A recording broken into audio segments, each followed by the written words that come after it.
see. I get it, man. It's rough. Hey, Harper, let me ask you a Uh, question. Have you heard about this Dutch Mantell and Ric Flair feud? yeah. All right. So I want to ask y'all about it. I want to play a quick soundbite of what Dutch said. Get in the shape he got. Damn, I would just take a fifth of liquor to get in the shape he was in. Is he talking about physical shape? He looked like hell. He looked like, and we've talked about this before. I thought he was going to die. I thought the guy was going to die in the ring. And as far as making $300,000, I don't think he made that. What the promoter made? Did he promote it himself, or did this was the Conrad Thompson thing? Conrad, yeah. But I'm sure that was a 50-50 deal, I guess. I'm sure. You're not going to do it for nothing. And yeah, they drew a great house in the Nashville Civic Coliseum. It holds about 7,000 people. It's an old arena, but still a functioning arena. It still works. But I don't know if he made $300,000. But if he did, so what? I don't. So, Harper, what do you think about this? This is Dutch. I thought Dutch was very level-headed, but what do you think about Dutch's comments towards Flair?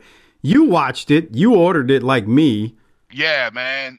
I was a mark, and I got caught up in those badass fucking Ric Flair promos. I'm like, I got to see this. And it's like you look past the fact that he's in his 70s and he had a pacemaker and you look past all that when you saw the promos. You're like, nah, fuck it.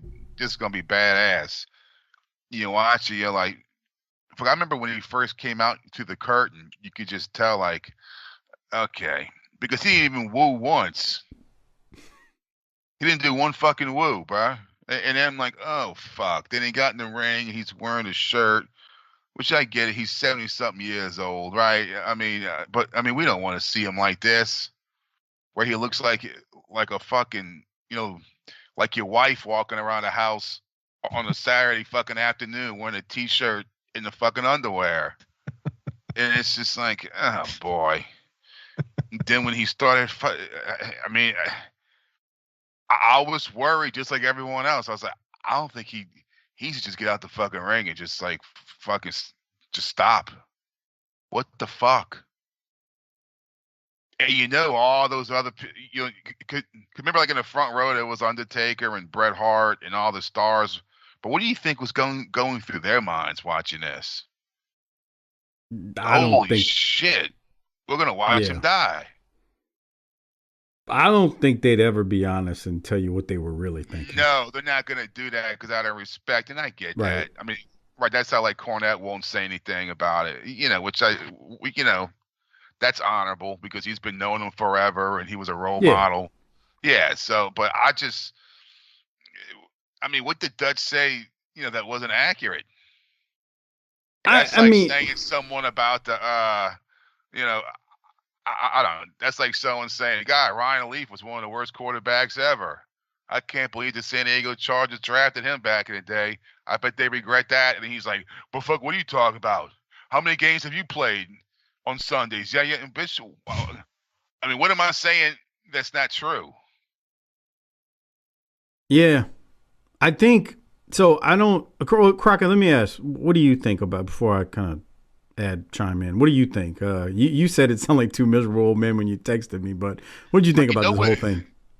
Dutch sounded like when you watch the news and they got the old guy standing in front of the trailer park and I saw that flying saucer come out of nowhere and it just came by and it took my cow away and I don't know what the hell's going on. Someone needs to call the state police out here or something. That's what he sounded like. Well, I don't want to say I don't want to say that about former BTT guest Dutch Mantell. I'm just saying, bro. But okay, Dutch is quite old as well as we say this, right? I mean, he's not a spring he's chicken. Not in the ring trying to fucking bump around and trying to relive his youth. I totally agree with you there. Yeah, that is 100% true. Okay, Dutch is 73 for the record. Crockett, your thoughts on this thing? Yeah, like I said to you, it's two old crusty guys being old and crusty. I completely agree with Dutch. I mean, I can say for one that I wasn't worked into buying the pay-per-view. I knew it was bro. I was like, I know you guys had to do it for research purposes for the show. Yeah, but, right.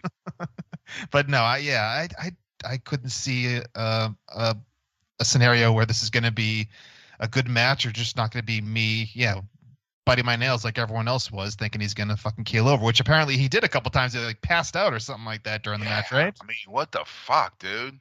Yeah, he. I mean, wouldn't you be like? There's his daughter sitting there, and you'd be like, "Oh my god, my dad's gonna die."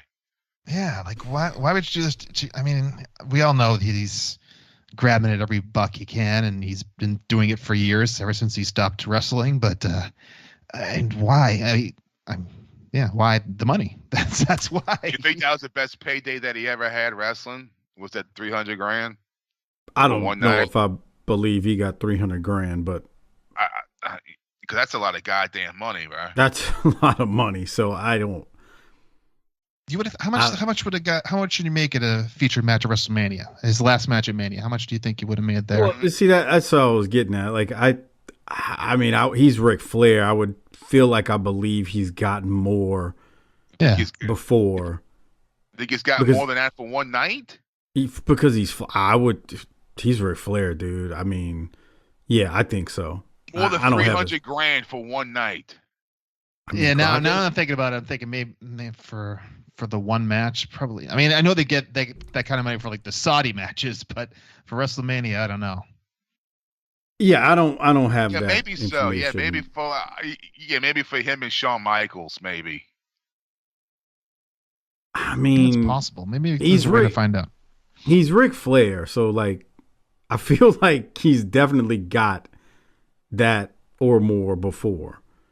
So, and then the other part of that is, I don't know if I believe he got 300. Now, I have no data to back up what I'm saying. It's just in my mind going, this wasn't a WrestleMania event. Like, it was a pay-per-view, don't get me wrong, but it's not like.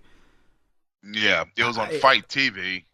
Yeah, like, so, I mean, could he have gotten that? I mean, look, what do I know? I'm just thinking from a strictly common sense standpoint, I don't know if he got that. Because then, like Dutch said, so what did the promoter get? Or did the promoter get nothing? I mean, like, I don't know. There's just a lot in there where it's like, wait, hold on. You got to start actually doing for that whole weekend, not for that match. Because that was a whole weekend affair with the meet and greet and everything else. Maybe. Yeah, that makes sense. Yeah. Yeah, I mean, maybe. But again, I don't know, and I don't pretend to know. But I here's what I think. So for everybody listening, you all know this by now, and I'll put this up early on on YouTube or Patreon.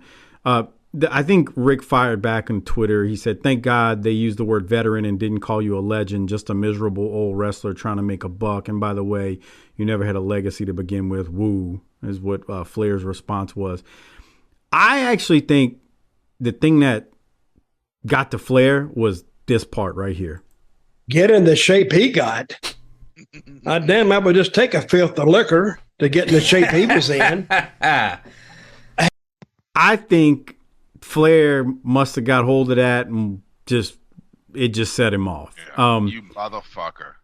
Now, I don't think Dutch is wrong though. Like he's not wrong.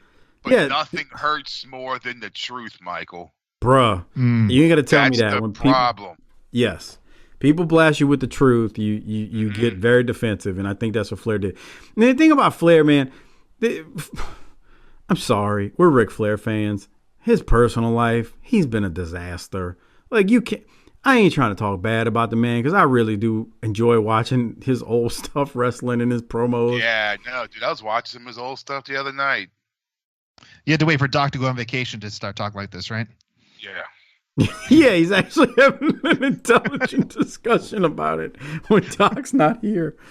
But, and Doc will tell you, Flair is his favorite wrestler of all time. And he told me the other day, he's like, I can't stand that bastard. Like, I can't. He's just a mess. He's. I mean, that pay-per-view, if you think about it, I won't sit there and say he stole money. I mean, people pay. Look, it's capitalism. You don't think you stole, as they say, you stole a pay-per-view? Well, I mean, yeah, you can as a phrase, like as a phrase of wrestling, what did Cornette always say? You stole a house or whatever. Yeah, like they stole a house, but he didn't literally steal money. It's capitalism. You put a product out there, you say, hey, this is what we're offering, and people buy it. Okay, I don't think they do nowhere. I don't think they'll do nowhere near as that if they ever did this again. I think we talked about that when we covered it. But I think Flair's life is a mess. Like, I tried to listen to his podcast at one point. Man, he's all over the place. Dude, he's worse than you, Harper. You think your attention span is bad? Conrad would ask him a question about X, Y, and Z, and he's answering the question about A, B, and C, and M and N. And I'm like, wait, what? How did we get here? He was asking you about WrestleMania X such and such, and you're talking about the drinks you had at the bar at Starrcade, like, 89. What happened that we got to that? So I just think Flair, like, I think he's kind of miserable at times. And I kind of see him as like the Rambo of wrestling. He was meant to be a wrestler and nothing else. It's like Rambo was meant to be this badass soldier. He can't work at the fucking be the assistant manager at fucking Winn-Dixie's. He's a badass fucking soldier, and that's all he's gonna be fucking good at. And that's kind of like Flair, where he's just he can't stop being a wrestler. He can't stop being Ric Flair. I think you're right. Yeah. I think you're right. Crockett, any other thoughts on old Ric Flair here? Well, he did kind of walk it back, didn't he, in a tweet since then? Flair did? Yeah, he was it March 11th? I guess it was a few days later. On the next day. I didn't realize that. The next day. Yeah, I'll read it to you. I have it right here. He says, Dutch, let's just agree to hopefully grow old reluctantly but gracefully. Oh, there you go. See, I didn't know that. He says, we as old veterans need to be united, not at odds. Heart. We must join as one. Join me, Luke Skywalker. Well, I think gracefully, I think that's kind of off the table at this point. Yeah. I'm glad his PR person put that tweet out there. Yeah, for real. Conrad Hey Rick, can I have your login info, please? Hey Rick, let me see your phone for a minute. Yeah. You said you were having problems with the volume on it. Let me take a look at it. No, Rick was taking his afternoon nap on the couch, and Conrad snuck over. Yeah, because oh God. Okay. Yeah, look, I won't crucify him for that. I'm glad that tweet was put out, whether it's Flair or someone else who put it out, because I got a lot of respect for Dutch wrestling wise. I got a lot of respect for Flair. Flair just does come across kind of as miserable though these days, and I'm glad he kind of walked it back with that tweet, even though it allegedly may have been someone else who put that tweet out and wrote it for him. That does not seem like a tweet that Ric Flair would write in 2023. But well, he did capitalize every word, so at least he's following the format.